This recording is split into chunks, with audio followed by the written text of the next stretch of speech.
Break के बाद स्वागत है आपका। बढ़ते हैं अगली खबर की ओर। बात कोरोना की बेकाबू होती रफ्तार की, जिस पर लगाम के लिए एक और जहां सरकार जागरूकता अभियान चलाने के साथ ही सख्त कदम उठा रही है, वहीं जिला अस्पताल ने 2 पॉजिटिव रिपोर्ट वाली महिलाओं का ऑपरेशन कर दिया।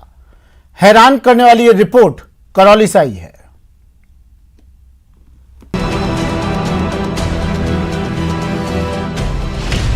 गाइडलाइंस हुई तार तार, लापरवाही हुई उजागर, जिला अस्पताल में अंधेर, पॉजिटिव मरीजों का ऑपरेशन, इलाज या इनविटेशन।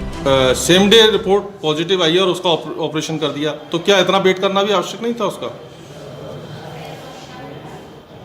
वो रिपोर्ट ऑपरेशन के बाद आई है। वो पहले वाली रिपोर्ट के आधार पर उन्होंने कर सर, तो घंटे 2 घंटे अगर पेशेंट का रिपोर्ट आने में टाइम लगा है, केवल इतने में ऑपरेट कर दिया। हाँ, तो इंतजार तो कर सकते हैं। लापरवाह माथ हाथ का बचाव करना जब मजबूरी बन जाती है तो ऐसा ही होता है। जुबान हलक में अटकने लगती है और आधे अधूरे लचर तर्क के सहारे बचने की सारी कोशिश बेकार चली जाती है। पीएमओ दिनेश गुप्ता से जब करौली जिला अस्पताल की भयंकर लापरवाही के बारे में पूछा गया तो हाव भाव देखने लायक और जवाब सुनने लायक था। एक बार पूछेंगे उनसे कि क्या अर्जेंसी थी कि जिससे कि ऑपरेशन करना इतना जरूरी है। अब वो वजह सुनिए जिसकी वजह से करौली जिला अस्पताल में पसरा सन्नाटा टूटने का नाम नहीं ले रहा, जिम्मेदारों को जवाब देते नहीं बन रहा। केस नंबर 1, सपोट्रा की एक महिला का 9 अप्रैल को ऑपरेशन किया गया। उसी दिन शाम को आई जांच रिपोर्ट में वो पॉजिटिव पाई गई। केस नंबर 2, सवाई माधोपुर की एक महिला का 5 अप्रैल को ऑपरेशन हुआ। 9 अप्रैल को आई रिपोर्ट में वो पॉजिटिव पाई गई। जाहिर है कोरोना की पुरानी रिपोर्ट पर 2 महिला रोगियों के ऑपरेशन कर दिए गए, जबकि नियम ये है कि रिपोर्ट के 72 घंटे के भीतर ही ऑपरेशन होना चाहिए। लेकिन जब डॉक्टर साहब से पूछा गया तो उन्होंने कहा कि ऑपरेशन पुरानी रिपोर्ट के आधार पर किया गया है, जो तब नेगेटिव आई थी और बाद में रैंडम सैंपलिंग में पॉजिटिव आई।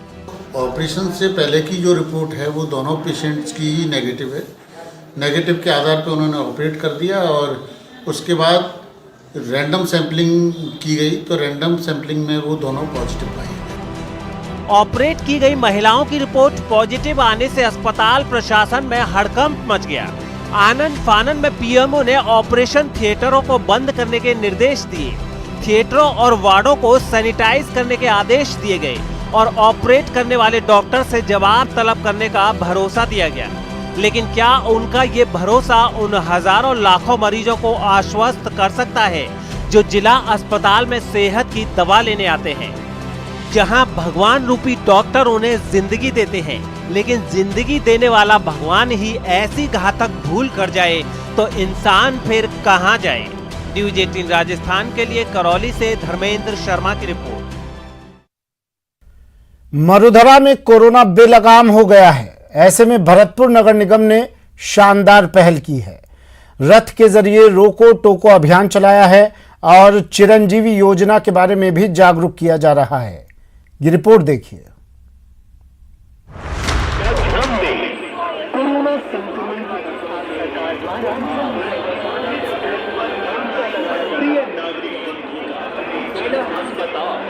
सामुदायिक स्वास्थ्य केंद्रों और प्राथमिक स्वास्थ्य केंद्रों पर निःशुल्क लगाया जा रहा है। सावधान, खबरदार, होशियार। देखो कोरोना वायरस बढ़ रहा है, अब रोकना भी है और टोकना भी है। जन जन चिरंजीवी भवा। कोविड-19 टीकाकरण अभियान शुरू हो चुका है। इस अभियान के रिकॉर्ड रफ्तार है, जाहिर है अब रोकना भी है और टोकना भी, क्योंकि सावधानी हटी समझो दुर्घटना घटी। इसीलिए लोगों को जागरूक करने के लिए भरतपुर नगर निगम ने शानदार पहल की है। निगम ने रोको टोको अभियान का आगाज किया है। इसके लिए 65 रथों को रवाना किया गया है, जो गली मोहल्ले और सार्वजनिक स्थानों पर जाकर लोगों को समझाएंगे कि कोरोना भागा नहीं, उसे भगाना है। लिहाजा कोरोना गाइडलाइन की पालना बेहद जरूरी है। इन 65 रथों को नगर निगम कमिश्नर राजेश गोयल और डिप्टी मेयर गिरीश चौधरी ने हरी झंडी दिखाकर रवाना किया। सब जानते हैं कि कोरोना का जो सेकंड फेज़ आया है इसकी गति काफ़ी तेज़ है और भरतपुर ज़िले में भी संक्रमण लगातार बढ़ ही रहा है। तो समझाइश का दौर अभी जारी रहेगा और इसी श्रृंखला में आज एक रैली निकाली गई है जिसको कहा गया रोको टोको रैली, कि हमारे कर्मचारी कोई व्यक्ति जो बिना मास्क के जा रहा है उसको समान तरीके से रोकें, फिर उसको मास्क लगाने के लिए टोकें और साथ साथ समझाइश करके उसको मास्क अपनी तरफ से दे करके मास्क पहनवाएं। साथ ही माननीय मुख्यमंत्री महोदय की जो अपील है वो अपील का पोस्टर भी साथ साथ बाजार में। हर एक रथ पर एक मैसेज भी लिखा है। कहीं लिखा है कोरोना से जीती जंग हार न जाए, इसीलिए हर जरूरी सावधानी अपनाएं। तो कहीं लिखा है सतर्क रहें, सावधान रहें, कुछ राज्यों में फिर बढ़ रहा कोरोना। यही नहीं, जो लोग बिना मास्क के मिल रहे हैं उन्हें मास्क भी बांटे जा रहे हैं और जन जन सेहतमंद रहे, इसलिए चिरंजीवी भाव का संदेश भी दिया जा रहा है। स्कीम के लिए ज्यादा से ज्यादा लोग अपना रजिस्ट्रेशन करा सकें। इस तरह से हमने पूरे जो नगर निगम के 65 वार्ड हैं हमारे, हर वार्ड वाइज गाड़ियाँ नियुक्त कर दी हैं, जो गाड़ी वार्ड वार्ड जा करके घर घर मोहल्ले मोहल्ले जा करके लोगों को रोकेंगे, टोकेंगे, समझाएंगे। मुझे उम्मीद है कि शायद इस प्रयास से आम जनता जागरूक होगी और कोरोना संक्रमण रोकने के जो सरकार के जो प्रयास हैं उसमें आम जनता भी अपनी सहभागिता सुनिश्चित करेगी। मिशन मुकाम की ओर है, रोकेंगे और टोकेंगे तो कोरोना जैसी टेंशन से दूर रहेंगे। इसलिए आप भी कसम खाइए, वाजिब दूरी अपनाएंगे, मास्क लगाएंगे और इस मिशन को कामयाब बनाएंगे। इस अभियान के तहत 45 साल भरतपुर से न्यूज़ 18 राजधानी के लिए दीपक पुरी की रिपोर्ट। खबर अलवर से, जहां एक बाघिन को देख एक पैंथर पेड़ पर चढ़ गया। अलवर के विश्व प्रसिद्ध सरिस्का बाघ अभ्यारण्य में पर्यटकों को उस वक्त विचित्र नजारा देखने को मिला जब एक पैंथर ऊंचे पेड़ पर नजर आया। बताया जा रहा है कि बेराबास की तरफ वाटर हॉल पर एक पैंथर पानी पीने आया था। तभी बाघिन ST3 भी वहां पानी पीने पहुंच गई। बाघिन ST3 को अपने पास देखकर पैंथर अपनी जान बचाने के लिए तुरंत पेड़ पर चढ़ गया, वो भी 30 फीट ऊपर। बताया जा रहा है कि ये वीडियो 2-3 दिन पहले का है, जब दिल्ली से आए पर्यटक सरिस्का में सुबह सुबह घूमने गए थे। वहीं बेराबास के जंगल में उन्होंने पहले बाघिन ST3 को देखा और फिर इस पैंथर को पेड़ पर चढ़ते हुए देखा।